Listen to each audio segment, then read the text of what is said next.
He's saying he can't breathe, and there's a white cop kneeling on him. And then there's a bunch of people standing around saying, don't kneel on him. He's saying he can't breathe. What are you doing? What are you doing?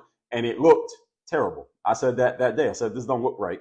But that ain't the full video. I need to see the whole video. And when I saw the whole video, it made a whole lot more sense because, again, George Floyd said he was still standing up, getting out of the car, and the cop said, go stand against the wall. And George Floyd said, I can't breathe. All right, so he was saying that before he was even on the ground. Again, if y'all didn't see the full video, please go watch the full video.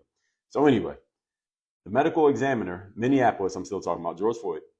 Medical examiner said he died because he had a toxic amount of drugs in his system, and that caused your heart rate to go up. And he kind of was like stressing. He basically stressed himself out, for lack of a better term, during this entire situation because now he got the cops on him. And he didn't want to go back. He didn't want to go to jail. He didn't want to get in trouble. And then they're trying to put him in a police car. And he said he was, what's the word that he said?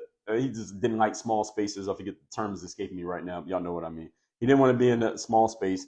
Put me on the ground. He said they put him on the ground. Now he's trying to fight while he's on the ground. He got 4 cops around him. His hands are cuffed behind his back. He's already got the drugs in him. He's nervous and anxious about the fact that he is probably about to go to jail because they're trying to put him in the back of the police car. And he basically stressed himself out. Again, this is the medical examiner said this. Yes, claustrophobia. Yes, thank you. That's what the medical examiner said. Then what happened is the FBI came and visited the medical examiner. This is all in the documentary. I'm not making this up. This is not my version of events.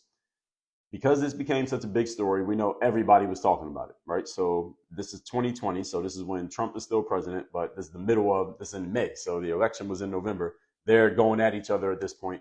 There is Joe Biden is running against Trump, and Joe Biden is they're racializing this. This is the summer of social justice. So the FBI is involved. They go visit the medical examiner in Minneapolis. They visit the medical examiner, and all of a sudden, the medical examiner makes a new report. And in the new report, it's he passed away because he couldn't breathe. That's literally what happened when it came to the George Floyd situation. It went from he passed away from basically overdosing in his system on stress and whatever he had in his system, whatever he had taken, etc. It went from that to he passed away because he couldn't breathe. They changed the report.